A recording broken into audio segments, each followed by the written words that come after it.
Good evening. I am glad you are here.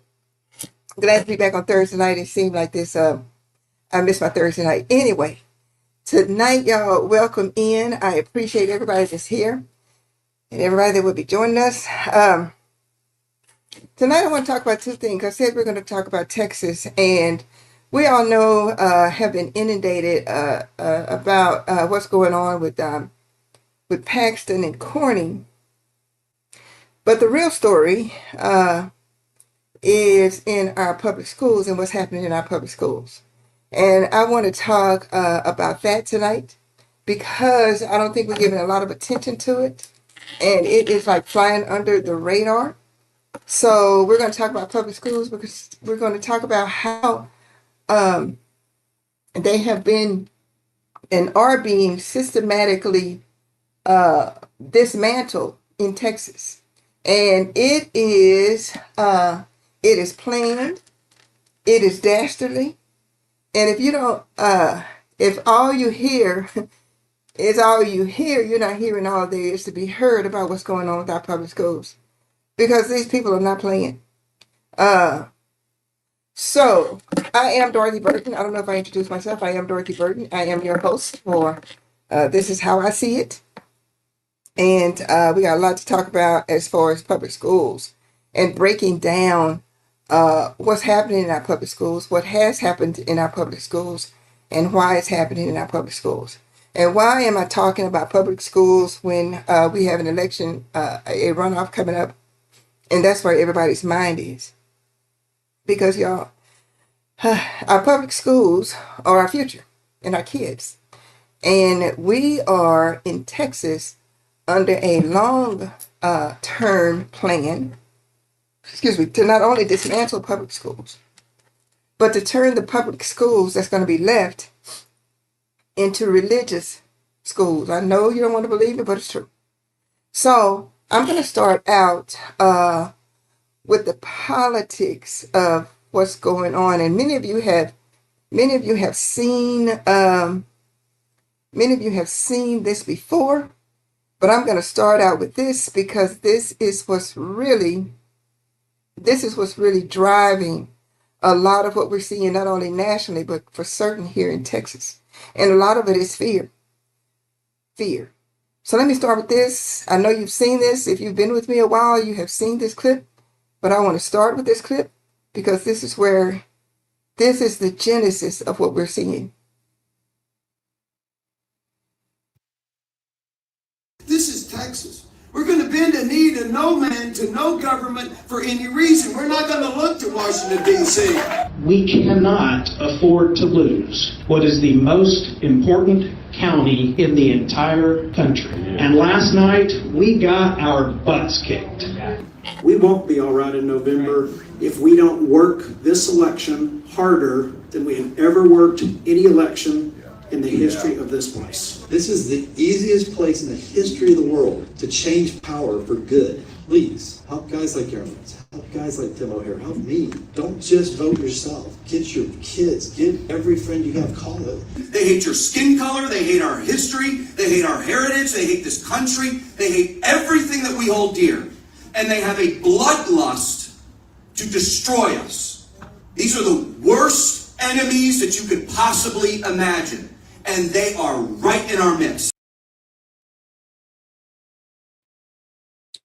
Now that was after Taylor Renette won the Democratic nomination over in Tarrant County, and that kicked off a firestorm of fear, and I want to say Republican white fear in Texas, and that has spilled over to the runoff and what you're seeing nationally, what you're seeing in Texas.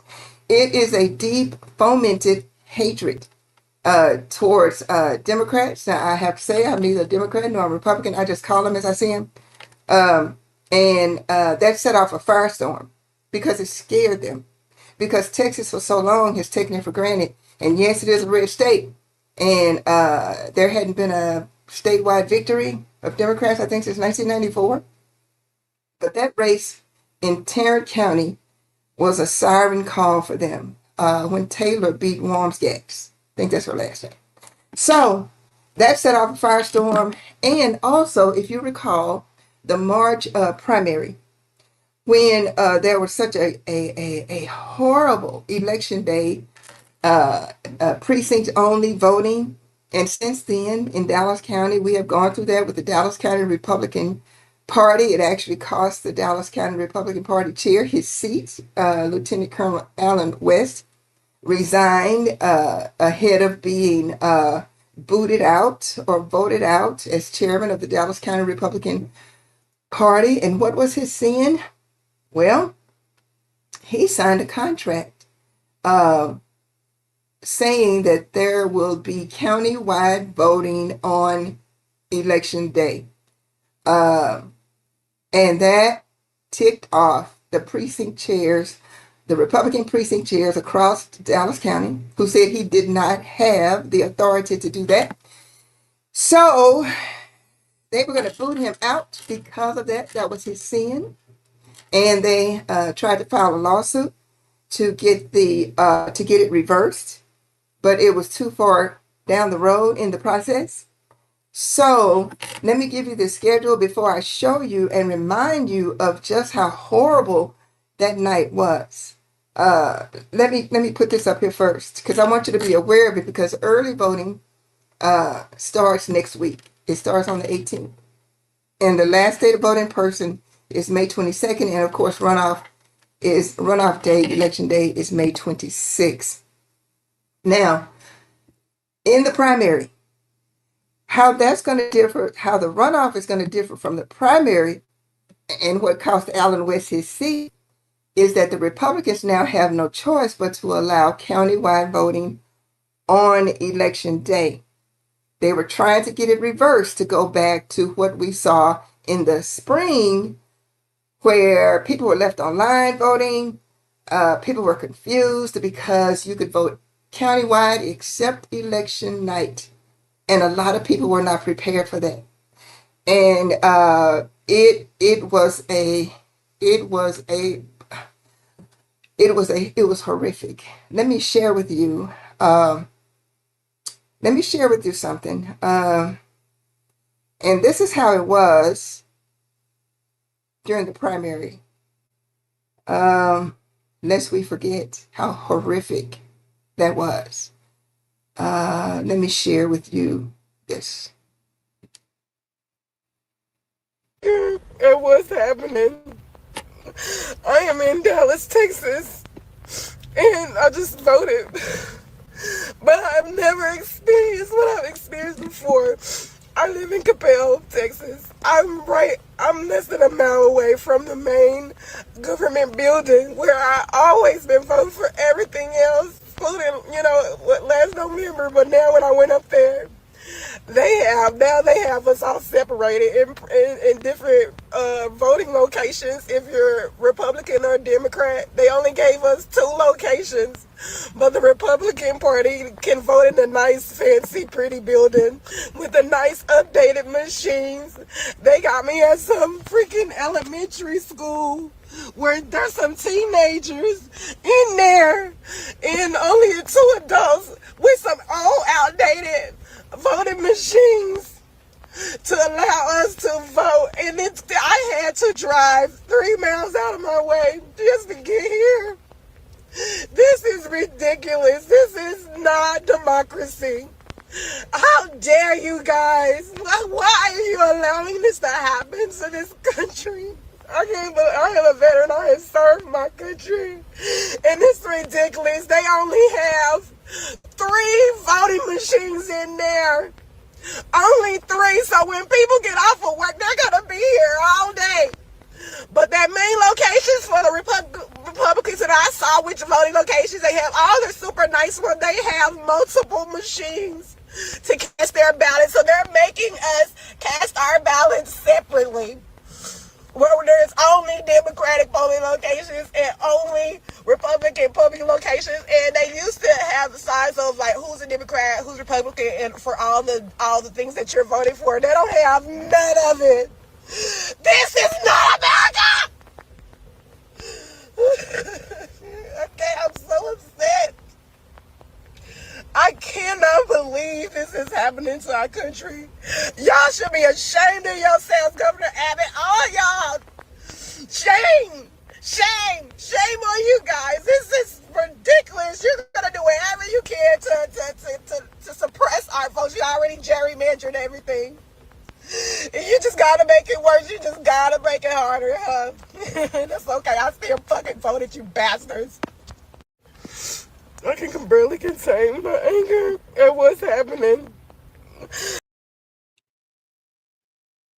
Okay. Okay. That's what we went through during the primary. And needless to say that this time around, that won't be the case. But if the Republican Party had had their way, if they were allowed to file that suit, they would have had separate. Now, what she was talking about is that before in Texas, we did not have, everybody went to the same place. You know, they asked you, were you Republican or Democrat? Cool. They would give you the corresponding ballot. But now they have like separate but equal. But as you heard her say, separate but unequal, because the facilities were not all the same, which is unfortunate. So that won't be the case this time around, but it could have been the case if the Republicans had their way. Like I said, it cost Alan West his seat as chair.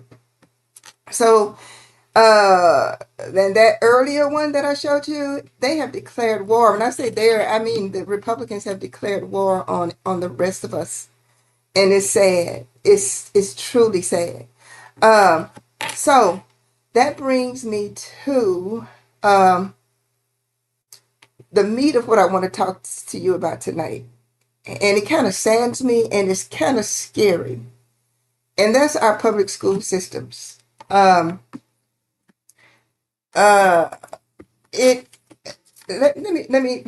me play for you this, because this is going to set it up for us.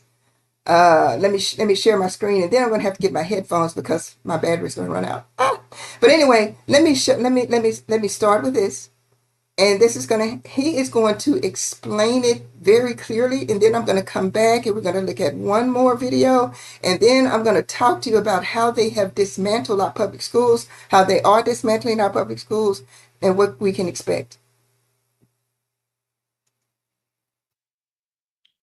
Every parent in America should pay attention to what's happening in Texas. Today, school choice becomes law in the great state of Texas. And that was Texas Governor Greg Abbott signing the state's new $1 billion school voucher program into law, and it may soon be coming to you. You see, in recent years, the state of Texas has been kind of middle of the pack when it comes to educational outcomes and near the bottom when it comes to educational spending per student. But somehow the governor convinced the state legislature to earmark $1 billion for school vouchers. He argues that parents should be able to decide where their kid is educated, which they can already, that it's the taxpayers' money and they should decide where to spend it. More on that in a second. Also, he says vouchers would lead to better educational outcomes. Not according to the experts, who say there is no evidence that vouchers lead to better test scores or meaningfully better educational outcomes. In fact, they say that vouchers actually take money away from programs that do that. In fact, one expert calls it a catastrophic failure, one that is about to be worth $1 billion here in Texas. Projections are, though, that it could be up to $8 billion within the next 5 years. And that's not even counting the tens of millions of dollars that it takes to run the voucher program. That's money that Texas is paying an out-of-state company that just happens to be partly funded by a Greg Abbott donor. And remember, all that money could otherwise go to local school districts. But here's how it works. Let's say a kid gets a voucher and he leaves a local school. Well, that kid then takes that money with them. The district now has less students and less money, but their fixed costs stay the same. Things like utilities, teacher salaries, building maintenance. So now it means it costs them more per student. Supporters would argue that it's the taxpayers' money. They should be able to spend it however they want, except it's now public tax money. So let's say somebody wants to hire a private security guard at their house. We don't let them take their tax dollars and stop paying the local police or the local firefighters. But that's what they're doing here with education. Oh, and the average property tax value in the state of Texas is around $4,000 a family, but the vouchers are worth about $10,000. So taking a voucher means a little bit more than just taking your money. And it's not a level playing field either, because public schools in Texas face a ton of oversight from standardized testing and attendance requirements, and they also have to admit every single student. Now, private schools, it's a whole different story. There's no oversight from the TEA. They even say so on their website. And private schools don't have to admit low-performing students, low-income students, kids with learning disabilities. They can pick and choose. So comparing public schools to private schools is apples and oranges. And get this, so far, most of the applicants vouchers in Texas are already in private schools. And that means that voucher money isn't going toward the kids who don't have access, like supporters claim. And then there are claims of religious discrimination. Several Muslim schools and families have sued the state of Texas, claiming those schools weren't allowed access to the voucher program. It was only after a judge stepped in and forced the state did they actually approve those schools. Now, despite what you may think, I'm not against private schools. I think that parents should be able to send their kids to those schools if they choose. I just don't think that the public should be forced to pay for it, especially when that money could go toward making public schools better. But despite that argument, or the potential discrimination, or the different accountability standards, or the ballooning budgets, or that studies show that vouchers don't actually improve outcomes, the big donors who are behind the voucher push have said that they want vouchers in every state. So I hope you'll share this video, spread the word, because no matter where you live, your public school could be affected too.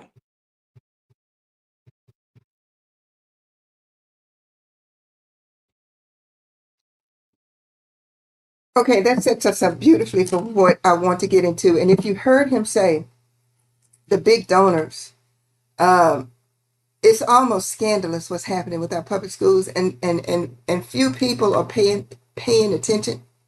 And if you saw the report this week, and this is what prompted me to talk about this today, because public schools are, since Brown versus Board of Education, there has been angst about integration, about schools, about public schools. And now with the vouchers, with the big money donors, y'all saw the report this week, and I mentioned it, that enrollment in public schools is down 76,000 kids. Now, let me back up. Let me back up to say this. My channel is not an outrage channel. My channel is to give you the bad news and the good news and the bad news. And sometimes it pains me to do that. But we need to know what's going on. And that's what this platform is for. And with our public schools and what's going on with our public schools, it is scandalous. And it's not getting the attention that it needs. And when he mentioned the big donors, let me see if I have it. I hope I kept it right there. When you talk about big donors, some of you know this, Susie, Renee, y'all know this. There's a Pennsylvania billionaire by the name of Jeff Yass. Jeff Yass is the largest school voucher contributor to our Governor Greg Abbott. And last year, in 2024, when we started fighting this thing, Yass provided to Governor Abbott $12 million in donations between 2023 and mid-2024 to support quote-unquote school choice initiatives, vouchers. Yass, now remember, this guy's in Pennsylvania. He gave $6 million in December 2023, the largest single donation in Texas history. Y'all hear me? The largest single donation in Texas history, $6 million, went to Governor Greg Abbott to kill, because that's what it's for, to kill our public schools. And then he gave another $4 million in July 2024. And he has given a total of 12, it's something like, it's probably up to 20 something million now to Greg Abbott, to in essence kill our public schools. That's what it's for. It's a shame, but it's true. So it's working. It's working. When the report came out this week, I was not surprised. I was surprised that the number actually was 75,000 because I thought it would be higher. 70, and what I'm talking about is 75,000 fewer kids in public schools. And it's projected to be 120,000 next year. The last video that I want to show you, that I'm going to share with you, brings us up to date, and then I'm going to explain to you. I've done this before. See, when I tell y'all things before it happens, like I told Renee, like Renee knows, it sounds so crazy when I say it because it sounds so off the wall. But I know people, and I do my homework, and it's crazy the things that they come up with, and then when I talk about it, it sounds crazy, and I'm almost embarrassed to talk about it, but it's true. These people never quit because the goal is to kill public schools. I know it sounds crazy, but that's the goal, y'all. That's the end game. Get out. You heard them say cherry pick. See, they get to cherry pick these kids who get to get the vouchers, the private schools, the religious schools. They get to cherry pick the kids that they want. So you can get a voucher. You can apply your child for one of these private schools using these vouchers, and that's the thing, how they sold it. Oh, everybody will be eligible. Every kid will be eligible. But what they did not tell you is that these private schools and these religious schools have the final say of who they will select. They are not selecting special needs kids. They're not selecting low-income kids, which means, and we said it last year when they were doing it, and I don't care what anybody says about Opie, James Tallarico. That boy was in the fight with us. He's been in that fight with us for 2 years with these people. Because it's dastardly, it's evil, and it's horrific. Because it's going to impact minority kids more. It's going to impact rural school districts more than anybody. The numbers don't lie. When I told y'all, and I'm going to tell y'all, when we look at this video, we're going to look at this video, and then I'm going to break it down to you how they do it. And it's just not, state officials passing laws to do it. There's a whole lot more to go into it before it gets there. And there's a whole lot more people involved that most people have never, ever, ever heard of. Organizations that people have never, ever heard of. Let's look at this last one. We're going to share this. I'm going to share this screen with you. And then I'm going to come back. And then we're going to talk about this. Because it's, let's see. Yeah.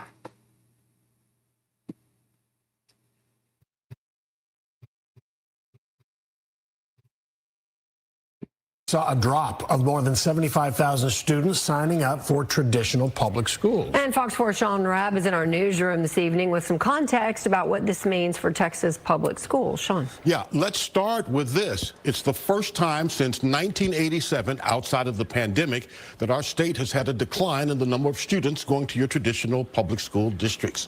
This is what the State Committee on Education heard Monday. Since 1987, this is only the second drop in traditional ISD enrollment. Now, at the pandemic, there were 122,000 student decline.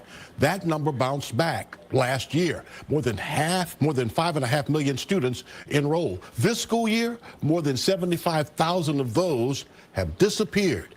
Mary Lynn Prunetta is director of Texas36.org. She says this is a relatively small percentage of students in your ISDs.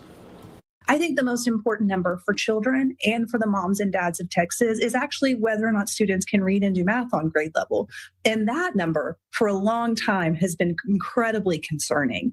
In the state of Texas today, we have only half of our students that are reading and doing math on grade level in Texas public schools. But Bob Templeton with Strive Public Policy Resources sees the enrollment decline in ISDs as a cautionary tale, not a one-off, both for the immediate and long-term future of public school ISDs. This will lead to 4 sustained problems for school districts in the next year.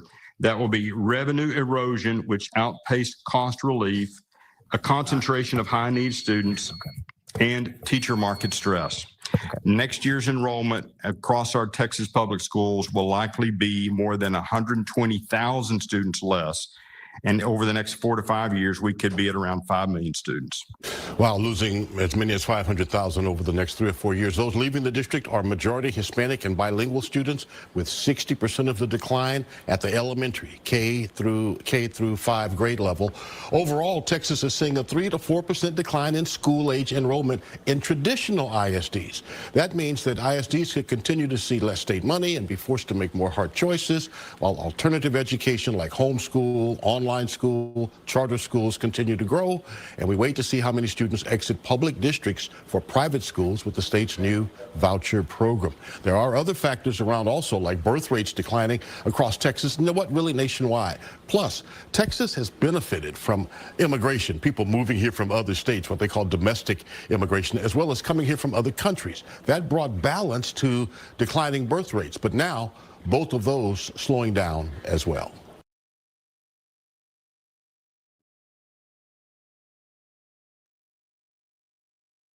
Okay.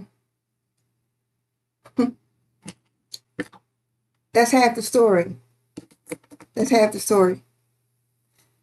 Let me tell you how we got here.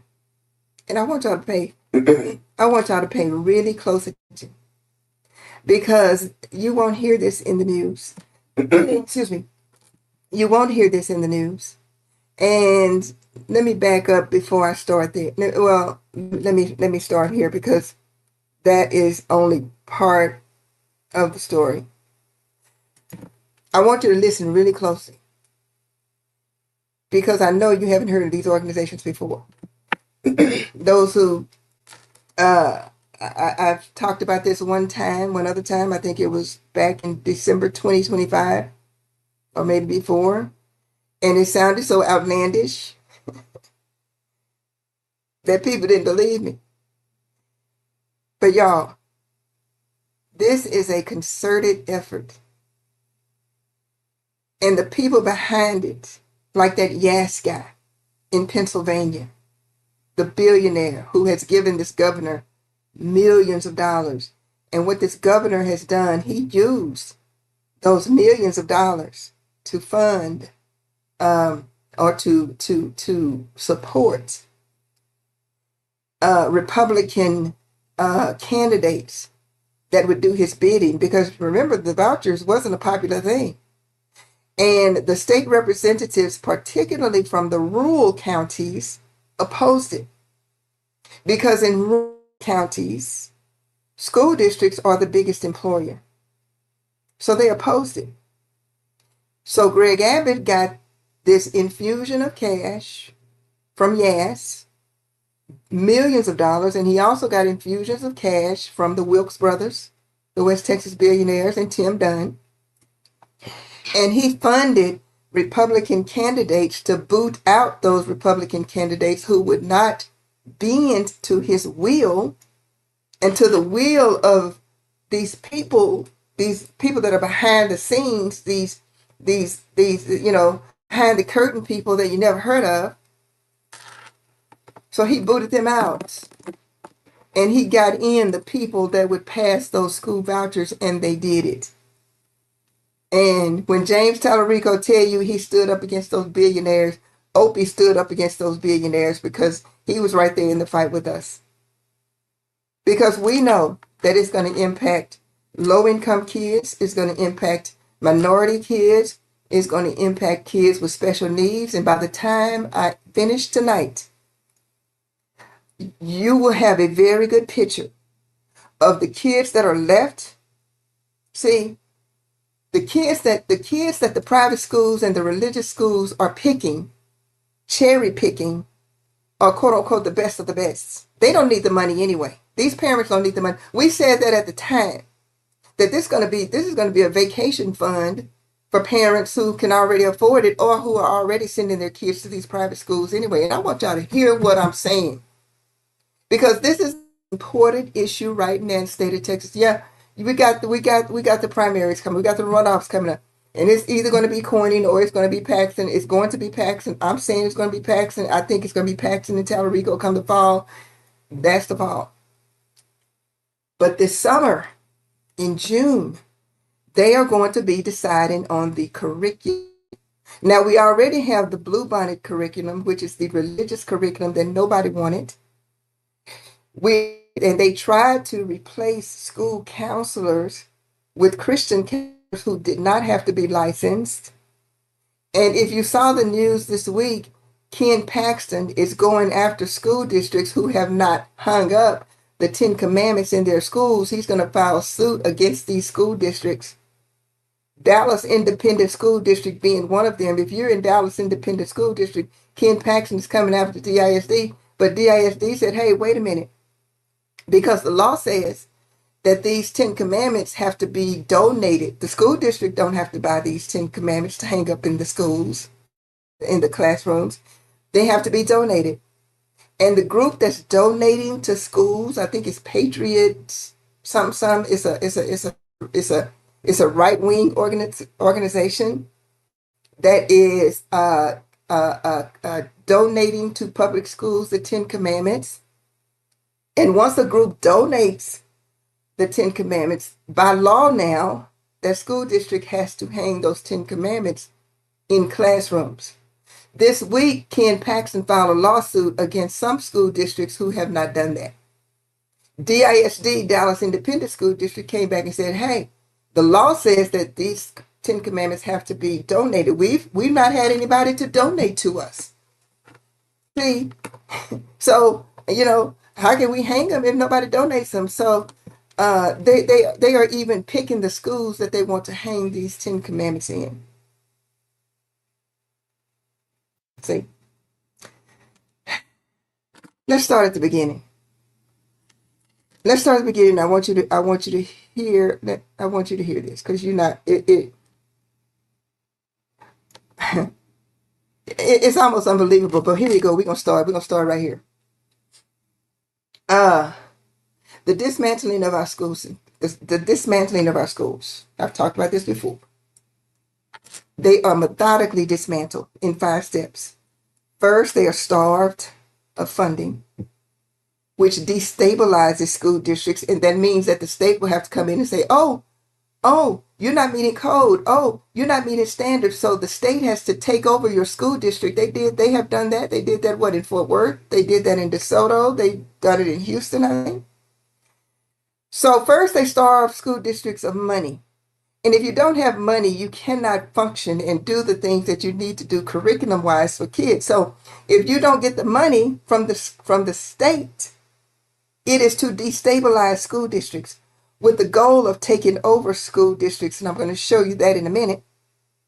And to take over school districts and then to reshape them and reform them into what? These Christian public schools. Hello, somebody. If they cannot get these students, the students that are left, remember, are special needs kids. They are kids that the private religious schools did not take for whatever reason. And they don't have to disclose why they don't take these kids. Don't want them. They want the low-hanging fruit kids, the good kids, the kids with the good grades, the kids that don't have any problems, the good kids. So what's left in these underfunded and destabilized public schools are the kids with special needs, the kids that have been, in trouble, principally minority kids. But they're gonna indoctrinate these kids one way or the other. That's why they're hanging these 10 Commandments in these public schools. And then not only that, come June this year, the Texas Board of Education has appointed this guy. My pointed thing won't work. But they've appointed this guy. This is David Barton. David Barton is the founder of Wall Builders. Wall Builders is a Christian nationalist organization. And what have they appointed Dave Barton to do? Well, I'm glad you asked. This summer, the Texas School Board, they're going to be deciding on curriculum for social studies, history. So in a close vote, they appointed David Barton, who is the founder of Wall Builders, who is a Christian nationalist, to contribute to the curriculum for history. Now, and what they decide in June next month, that's going to become the curriculum for classrooms in public schools in history. Now, what you think he's going to be recommended? Because David Barton is a Christian nationalist. I've been on panels with David Barton. I know David Barton very well. David Barton is a former Texas Republican chair or vice chair. David Barton believes that the Ten Commandments is foundational to American education. So what do you think he's going to be recommending for social studies for public schools? David Barton believes that the separation of church and state is a myth. David Barton believes that the United States of America was founded as a Christian nation. David Barton doesn't have the only degree that David Barton has is a degree in Christian studies from Oral Roberts University. He is not a historian, but his advice, his counsel is sought by the highest level of Republicans when it comes to the Constitution, history, and the Bible. You hear me? David Barton, back in 2012,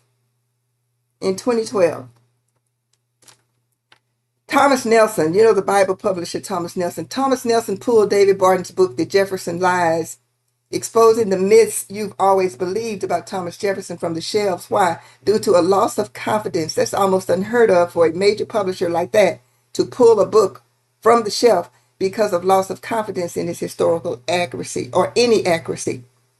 Before being pulled, the book was voted, get this, the book was voted the least credible history book in print by the History News Network. And this is the guy that they are going to, that the State Board of Education, this is the guy that they have appointed as their expert content advisor to develop social studies for public schools.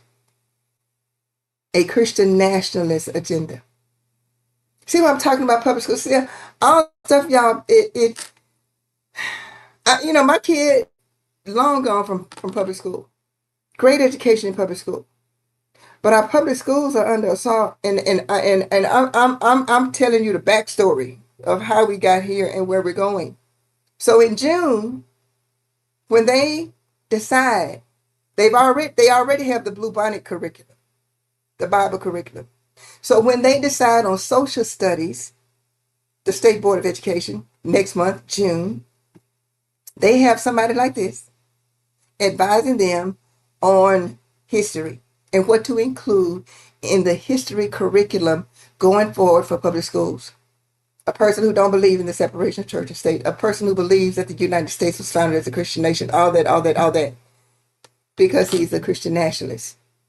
And that's the agenda that's going to be in the books that they're going to approve for social studies for the kids who are left in public school. See, the kids that are leaving with the vouchers, cool. Because those kids are going to go to Christian schools, they're going to be homeschooled, but they're going to get this Christian nationalist or this Christian worldview. Now, don't get me wrong, I'm a Christian. I'm a graduate of Dallas Theological Seminary. Those of you who know me know that. I have no problems with God. I love him because I know he loves me.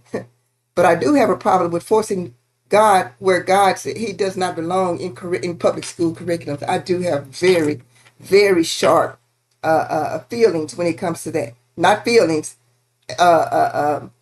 experience.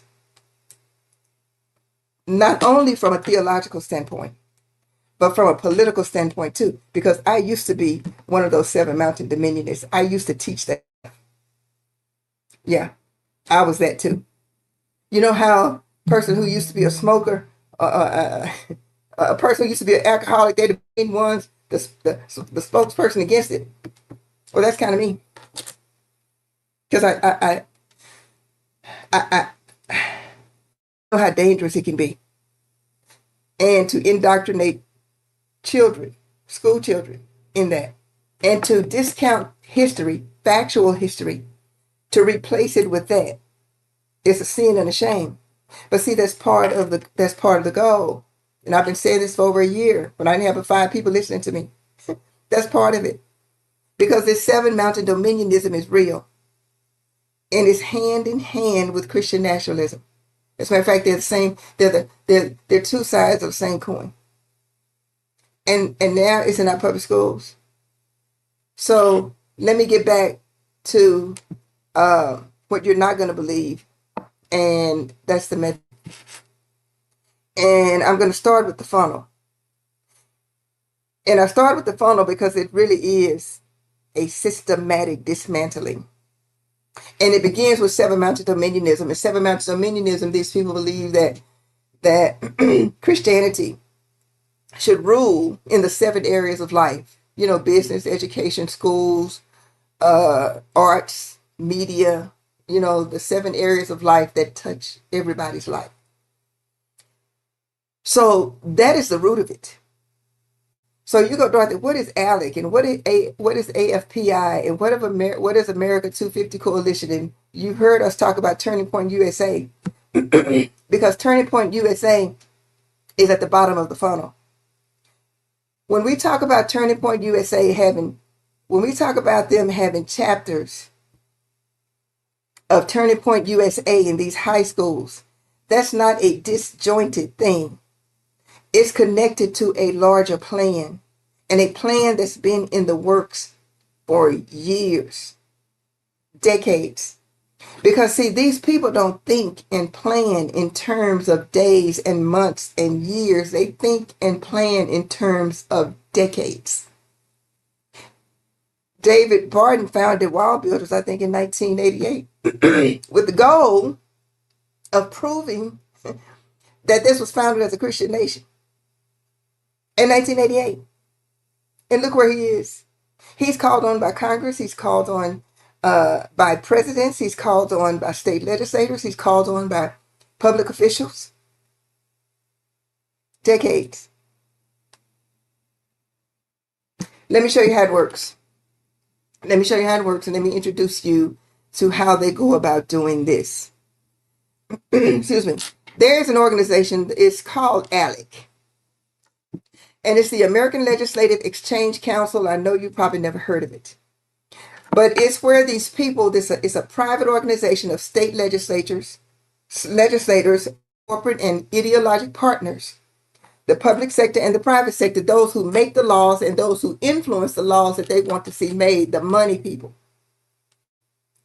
They get together and they write model legislation, meaning this is what, ideally, this is what we want to see. Now, keep in mind, these are billionaires, these are business people, these are state legislators, and these are, excuse me, people like the David Bartons. So ALEC, the American Legislative Exchange Council, they get together and they write the model legislation of what they want this, if we could design the perfect school system, what would it be? What laws do we have to pass to do that? So they write the model legislation. And then those same legislators, they introduce these bills word for word in their particular states. That's why it appears as though what happens in Texas happens in Oklahoma, and what happens in Oklahoma happens in Louisiana schools and what happens in Louisiana schools, and it just goes on and on and on. It's not by accident. It's from this exchange council. And so the lawmakers introduce these bills, and it goes from state to state at the same time. That's why we've seen the vouchers, the privatization, the curriculum limits, the state takeovers. They operate very, it's legal, and it's not done through public campaigns. ALEC, the American Legislative Exchange Council. From ALEC is this. And it's called AFPI. It's the America First Policy Institute. It's a national policy think tank founded by former Donald Trump administration officials. They develop and promote this America First policy framework. I know you've heard of that. And it provides the research, it provides the training, it provides the guidance to these lawmakers and their staff. And they coordinate with aligned organizations. And when I say aligned organizations, I'm talking about organizations like the Heritage Foundation. I'm talking about organizations like Turning Point USA. I'm talking about those kinds of organizations. So they coordinate with these organizations. And then they shape and form the kind of education programs, the civics program, the governance policies. And that leads to the America, and if you heard of that, it's the Heritage Foundation. It is the Heritage Foundation portion of the education, America 250 Civics Education Coalition. Y'all, I wish I was lying. I'm not. So let's look at this. The America 250, you say, Dorothy, what is the America 250 Civics Education Coalition? I'm just to tell you. It's a national coalition launched ahead of America's 250th anniversary. It's coming up, like they're having that, rededicate 250, all these things that's surrounding this America 250th anniversary, because what they are intended to do is roll back the clock to 250 years. Well, to a new golden age. So it's led by the America First, and I know many of you have heard of the America First Policy Institute. We just talked about that. And I outlined some of those policies, and I know that you've heard of some of these people. Turning Point USA, Hillsdale College, the Heritage Foundation, PragerU, Moms for Liberty, ALEC, what we just talked about, and other organizations like this. And what do? They focus on redefining civics, patriotism, and American history, just what the Texas Board of Education has appointed David Barton to do in the curriculum that's coming up, the social studies curriculum that they are going to vote on next month in June. And it uses anniversaries and civic education to normalize these ideological goals. And even more important than that, America 250 Civics Education Council provides a national framework adopted by states and local actors, and that's exactly what has happened, y'all, in Texas. And that's what we're seeing. This is the wizard behind the curtain, but you don't see that part. You just see the laws being made.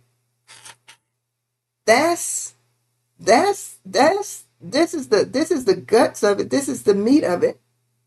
And so when, this right here, what we started out talking about,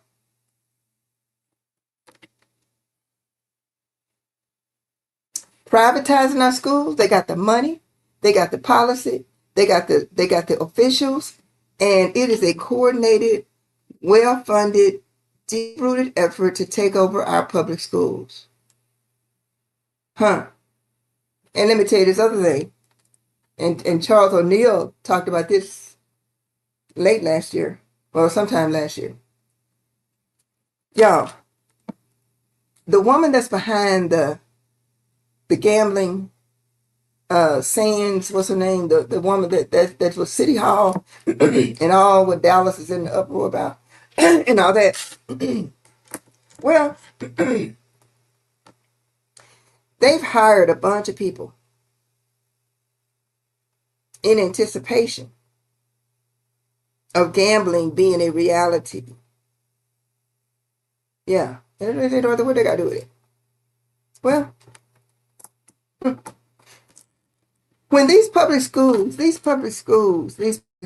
are sitting on a gold mine. And what is the gold mine, Dorothy? Well, I'm glad you asked. Real estate. Real estate.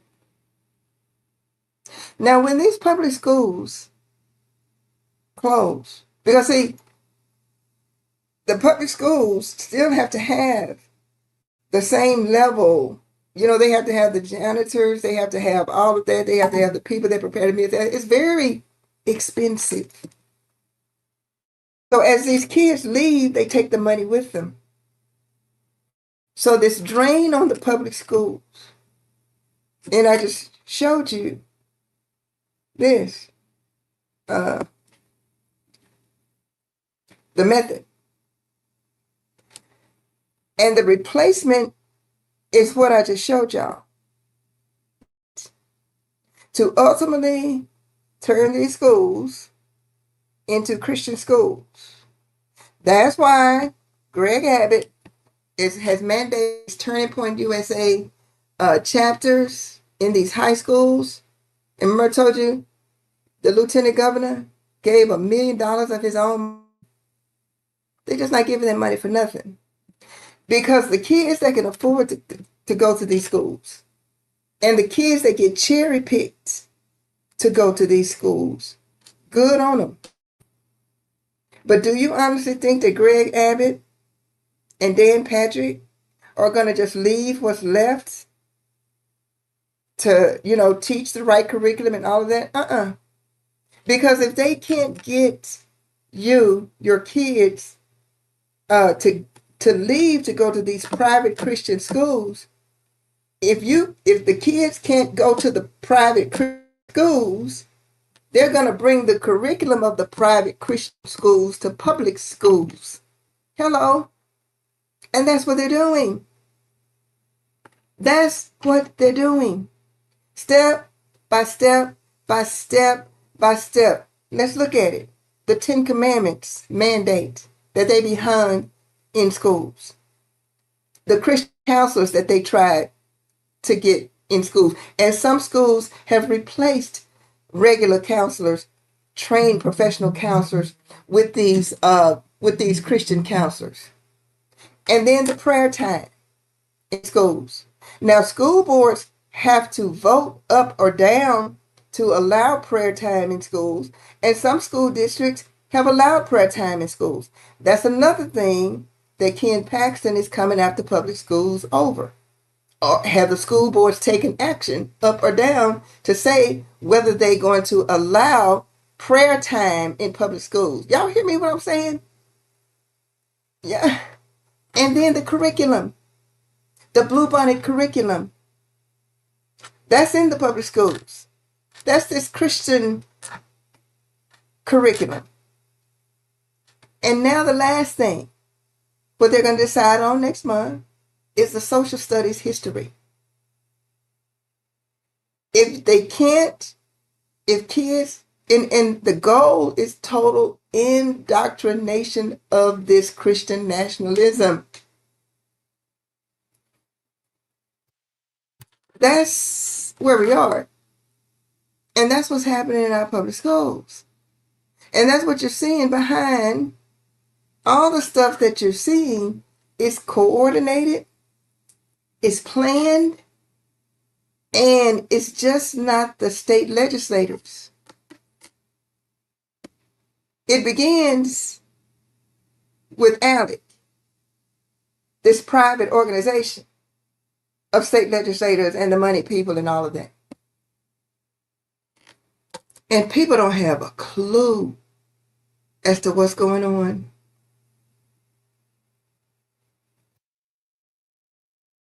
it's going to be especially hard, difficult for rural school districts. And that's what those rural representatives were saying.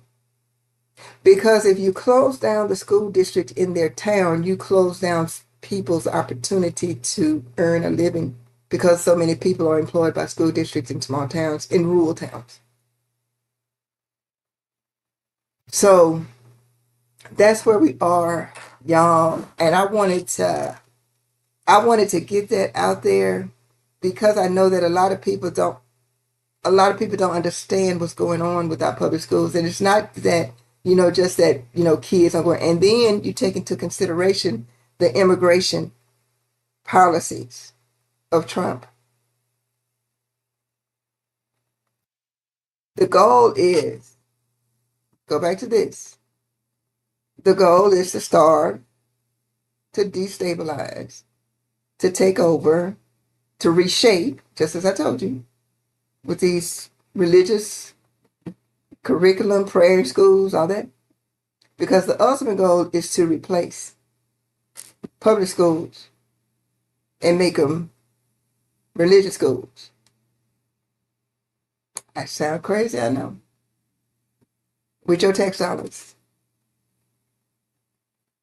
And then the school districts that close down and have these big, beautiful buildings on this expensive real estate.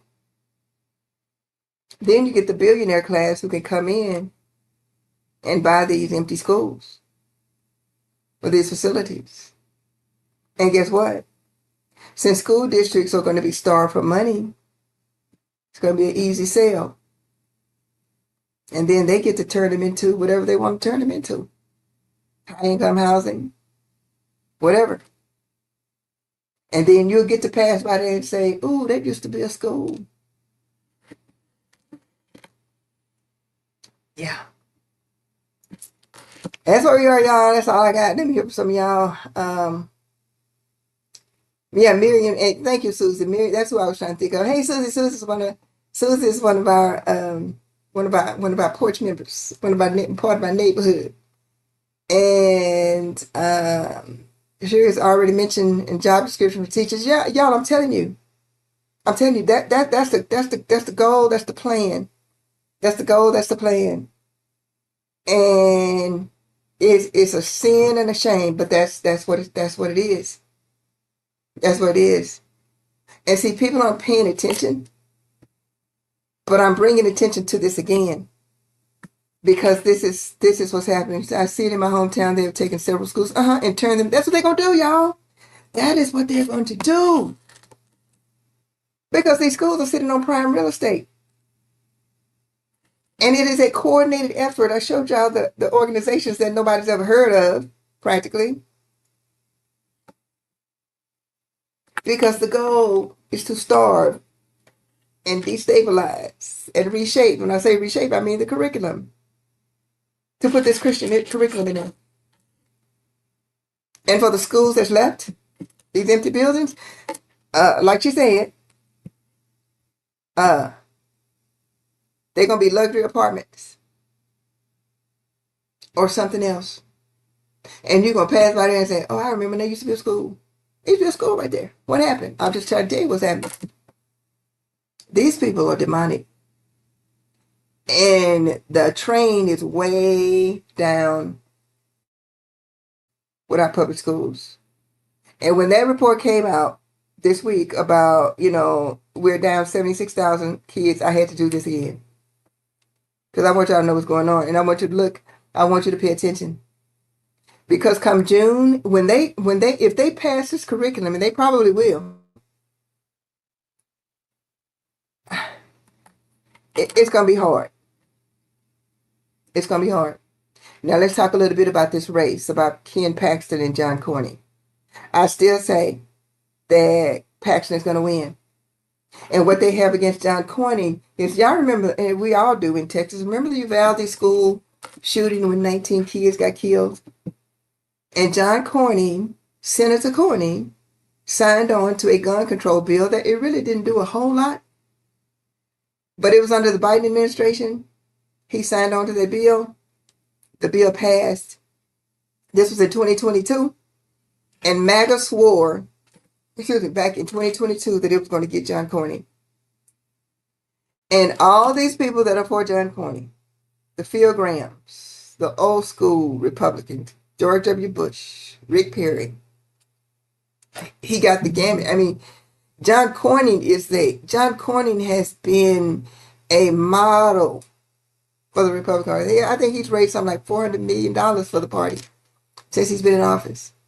And all of these lawsuits and all of these investigations that you're seeing that Ken Paxton is doing, it's because Ken Paxton doesn't have any money. All the money is going to John Cornyn because the establishment Republicans do not want Ken Paxton to win. But the MAGA Republicans do want Paxton to win. But the people who have been contributing to Paxton in the past have been holding off contributing to Paxton. They've not contributed to John Cornyn either. They're just holding off. The same way Donald Trump is holding off his endorsement. So Ken Paxton, since he doesn't have the bucks, the money that John Cornyn has, that's why he's stepping up all of these high-profile investigations and lawsuits. I think he just, came after Dallas County Sheriff Miriam Brown. He's going after school districts, as I mentioned. Why is he doing that? Because it's free publicity for him. That's why he's doing all these investigations. That's why he sued Act Blue. That's why he's doing these high-profile investigations and all that, because the money is not flowing to Ken Paxton the way it's flowing to John Cornyn. And they are in a conundrum because the Republicans are scared to death that that Paxton is going to win. And the numbers have shown that of the two of them, Paxton is the weakest candidate against Tallarico. So they are in conundrum.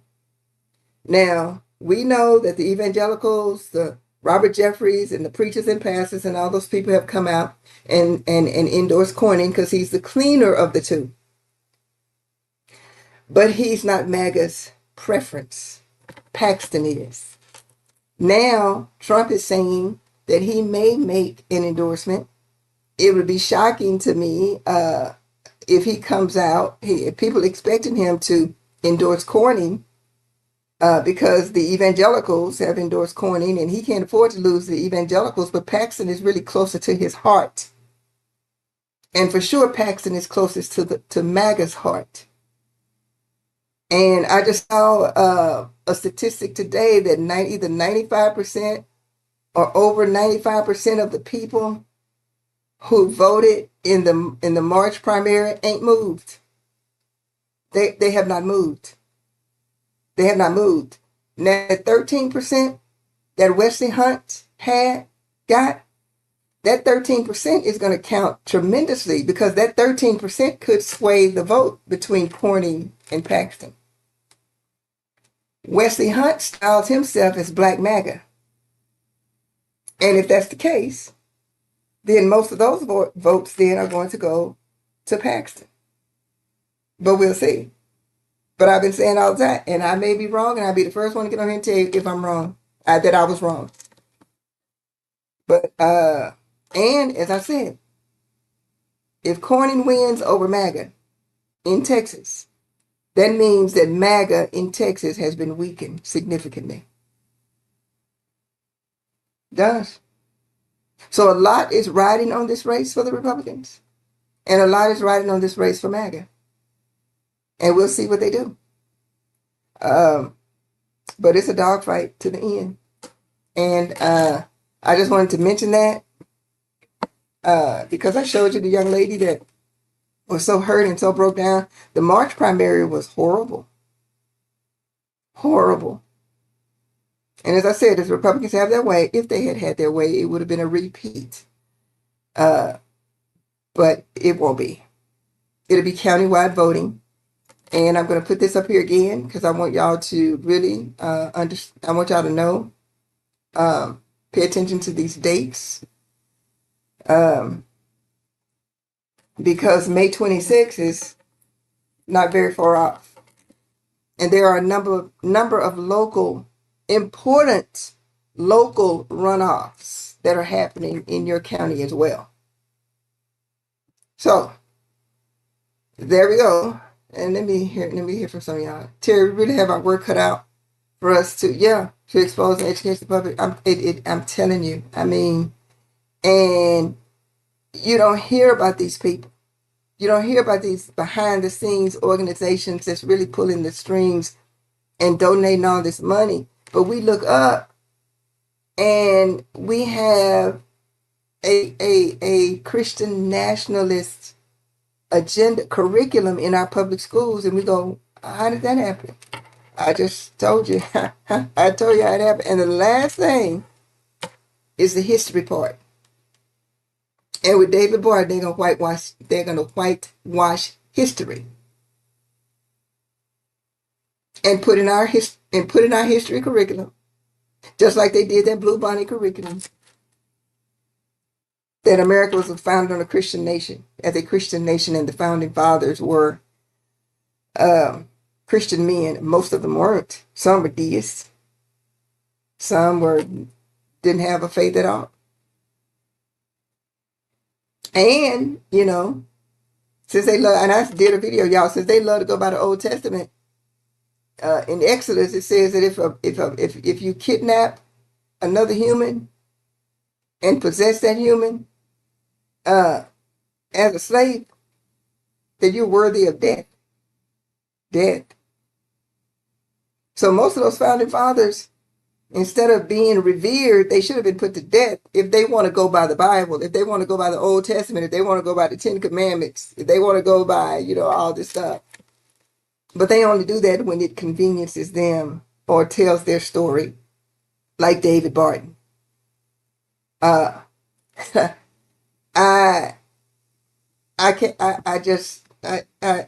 God. Do I sound crazy with this analogy? There's a goal for a theocracy. Yeah, it is.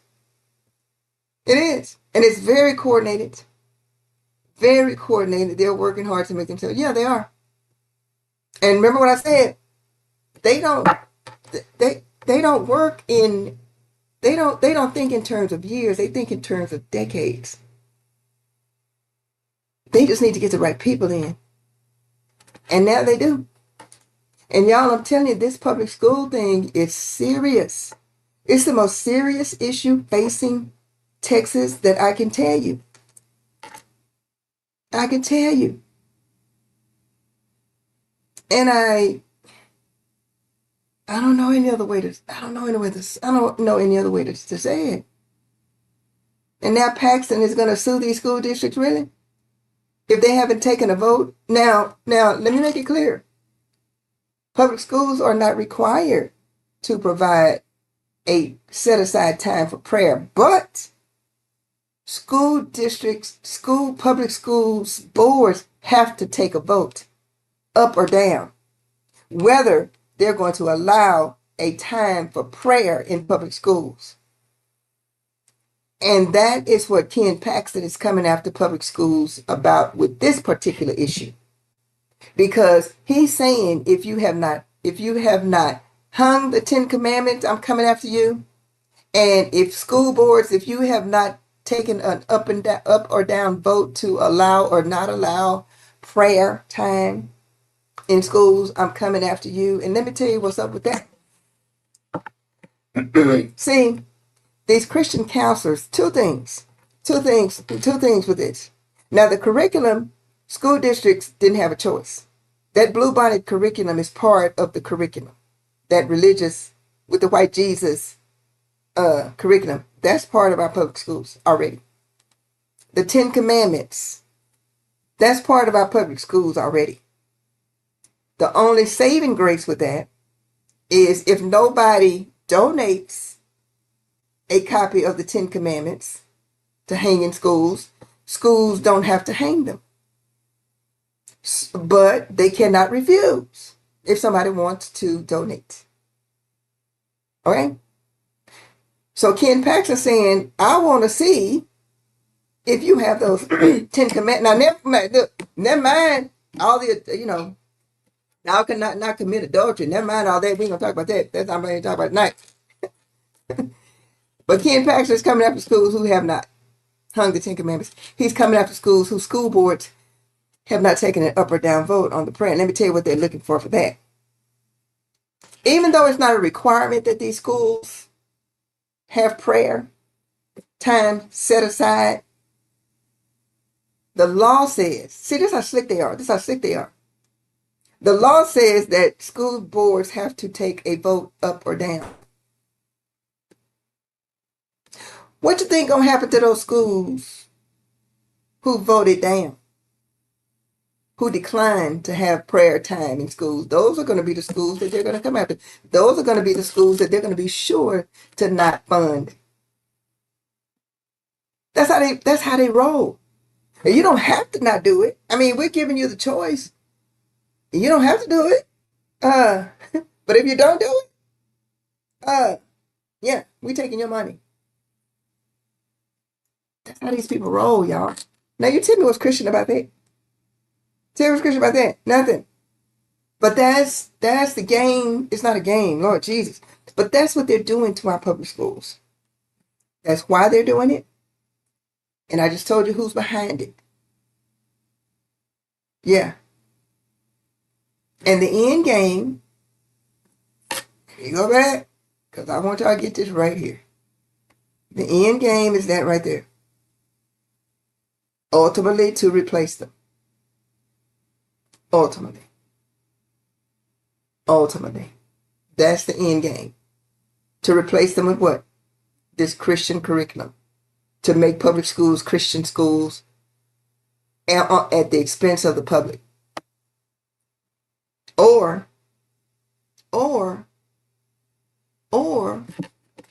to have the real estate available to sell to their friends so they can build these luxury apartments and these luxury developments. So y'all, while y'all are paying attention to the races, and it's good, and I'm going to do all I can here on Thursday night, y'all, this is the kind of stuff we talk about. You know, y'all can get the politics and what's happening with, I do too, with, Don Lemon and all those people. I'm not here for that. That's not my thing. I'm here to do just this. So y'all, we will know what they're doing and why. And this, I'm telling you, this school thing, y'all. So when y'all hear on the news, another school district is closing, or another school district is having to consolidate, this is the reason why. The plan is working. The plan is working. And they rejoice. Yeah. Oh, yeah. Okay, y'all. I said I was gonna do this an hour. It's now been an hour 15 minutes. And I think I don't want to not get anybody. I gotta get my shout out to my members. We had a good conversation last week. Yeah, Paxton sued. Leander. I think that's Leander. Leander. School district not posting. Yeah, he's coming after schools, y'all. Yeah, he is. Yeah. Dallas ISD said, hey, ain't nobody gave us no 10 commandments to hang up, and the law says that they have to be donated. So ain't nobody donated no 10 commandments to us, so that's why we don't have them up. You can sue us if you want to. Can't sue. Because ain't nobody donated them. But he's going to make sure that somebody donated them to DISD, Dallas Independent School District. I'm talking about y'all. Because Paxton is coming after y'all for not having the 10 commandments. And I thought it was wonderful. It was wonderful when they said, ain't nobody donating them. So what you want us to do, Paxton? Campaign with Talarico and Hinojosa, yeah. They're concerned Texas blacks will stay home. Yeah, I'm telling you. Yeah. And next week I'm going to talk about that too. Because as African Americans, y'all, we got a choice. It's going to either be Talarico or Paxton. Take your pick. And y'all see what these people are doing. Yeah. So y'all, that's all I got. I hope I've helped you understand what's going on with these public schools and why they're doing it. But it's just not one thing. And I'm going to keep an eye out on this thing in June. When they appointed this man right here, like I say, I know David Barton. When they appointed him, and he's going to be the excuse me, expert content advisor, the State Board of Education. When this man is a stone Christian nationalist, and this man denies and says that the separation of church and state is a myth, who says that the Ten Commandments are foundational to American education and that the United States of America was founded as a Christian nation and all the founders were Christians, that's the guy. So that's the next step, y'all. That is the next thing. The history. And we know they've already whitewashed history. So now in conjunction with whitewashing history, they're going to replace real history with this history of Christian nationalism. Yeah. And it was a close vote. I think he only got, I think it was like I think one or two people. It was a very close vote. Because people who've been around know who David Barton is. And the right Christian nationalists love David Barton, even though he has been debunked many times. Like I said, they had to take his book off the shelf. Thomas Nelson did, because it was so non-factual. Whew. But y'all, that's what we're dealing with, and that's our schools, and that's why when you hear, like this week, we got 75,000, we don't have more. That's why. And the people that are getting these vouchers, they're the people who don't need them, like we said it was going to be. And y'all, this is what makes me so angry more than anything. It's one thing to take your kid out of school and put your kid in private Christian school because you want them to have that education. We did. At the time when Jessica, at my church, Jessica was among the first graduating class. At the time, our school only went up to 6th grade. Terry, you remember that? Now they go all the way up to 12th grade with collegiate curriculum. But at the time, Michael and I decided that we wanted Jessica to have a Christian foundation, so we put her in our Christian school. That was our choice. We didn't believe that kids and parents who did not make that same choice, we didn't believe that we should make them, or people like us make them, go to private. It is a choice, and we could do it. But y'all, the money that's going, these vouchers, like we said before, they're going to people who can already afford to send those kids to private Christian schools, and the private Christian schools get to cherry pick. They get the low-hanging fruit. They get the best students. They get the whitest students. They get the best black students who are smart and all that. They get the best students because they don't have to take every student. So what's left in the public schools are special needs kids, low-income kids, kids whose parents cannot, even with the voucher, afford to put their kids in these private Christian schools. So if these kids cannot afford, and for whatever reason their parents can't afford to send them to these private Christian schools, by hook or by crook, they're going to indoctrinate these kids. So if they can't go, they're bringing it to them, and they'll have no choice. And those kids are stuck in those schools. Those kids are stuck with that curriculum. Those kids are stuck with having to, even if they're Muslim, even if they're no faith, even if they're whatever, they're stuck with having to look at those 10 commandments. They're stuck with having to have this bluebonnet curriculum taught to them. They're stuck with that. And they're going to be stuck with this whitewashed history by the time David Barton gets through with it, talking about there's no separation of church and state. The 10 commandments are foundational to American education. And then the U.S. was founded to be a Christian nation. All of that, y'all, that's going to be that's going to be the curriculum. Come June, they're going to decide this. It's maddening. It's maddening. Maddening. And just like y'all see with what's happening with rural hospitals, and these rural hospitals are having to close down because of lack of funding. Excuse me. The same is going to happen to rural school districts. And rural school districts are I'm telling you, I come from Jefferson, Texas. Friday night football for rural towns, it's Friday night football. And like I said, the school district is the biggest employer. So what are they going to do when their schools shut down, just like their hospitals have shut down? And that's where we are, y'all.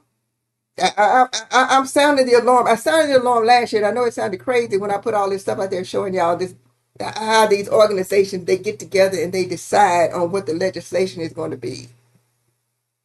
But that's how it works. I wish it didn't. And that's how it works. And that's where we are in our public schools. And when I saw those numbers, I was not surprised. And you won't be surprised going forward because you know what's happening. And Renee said, it makes me so sick, so sad. I know. So I hope I have helped you understand behind the scenes what's going on with our public schools, why it's going on, the players, and our governor is totally bought off. And you know, it's a shame because Greg Abbott, I'm in Duncanville. Greg Abbott is a Duncanville high school graduate. His mother was a school teacher in the district. Dad died of a heart attack. He didn't come up rich like that. But see, he done forgot how hard it was for him and his mother, a school teacher, and what he's doing to these public schools is horrible. But that's who Greg Abbott is. When Greg Abbott was Attorney General, see, Greg Abbott was able to sue that property owner where that tree was that fell on him when he went jogging. He was able to sue and get millions. But what did Greg Abbott do when he got to be Attorney General? Some of y'all remember this word, some of y'all won't, but some of y'all remember tort reform. Remember tort reform? Whereby they put a cap on how much you were able to sue for if you were injured. Greg Abbott led that charge in Texas, but he had benefited from it. But when he got in a position where he was able to help people, or when people were able to capitalize on the same law and the same opportunities that he was, he led the effort for tort reform in Texas to put a cap on how much people would be able to sue for. That wasn't the case with him. He got his millions. That's the kind of governor he is. That's the kind of man he is. And I'm not saying nothing that's not public record. You can go look at it if you want to. I ain't sitting up here making nothing up, y'all, for real. And this is the same man right here. This is the Greg Abbott right here that's bought and paid for our school system. That's where we are. Yeah, thank y'all so much. And it's not how Dorothy Burton sees it. I always end with, and that's how I see it. But that's the fact. That's just the fact. That's where we are. And that's how we got to where we are. In June, when they decide on their social studies curriculum, with David Barton being the expert advisor, our history is going to be whitewashed by a debunked, quote unquote, historian. He's not. Got a degree in Christian studies from Oral Roberts. So that's the story, y'all. That's who's behind all of this. And true to form, let me go back to this right here. True to form, the end of the funnel is Turning Point USA. And that's where we are. It began with the Seven Mountain Dominionism, whereby, as far as education goes, as far as public education goes, it has to be Christian nationalist. And it started from that premise. And then I explained to you ALEC, and I explained to you AFPI and the American 250 Coalition and Turning Point USA, or the FEET, FEET, where Turning Point USA chapters will be in every high school. That's the end of the funnel. Yeah. Yeah. That's the results of all of this. And now y'all know the whole story. You know the whole story.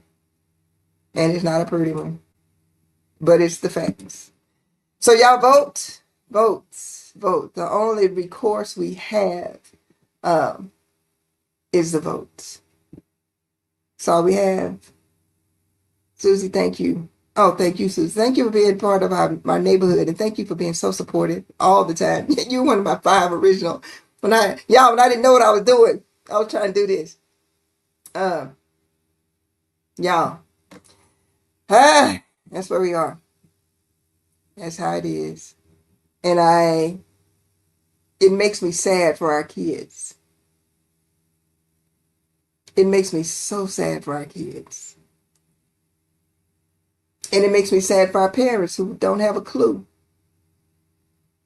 But y'all do. So if the Lord say the same, I will see you next week. Next Thursday, we're on for Thursday. And please know how much I appreciate every last one of you, because you can spend your time doing anything, but you chose to spend it with me. And I thank you for that. And I will see y'all next time. Bye-bye.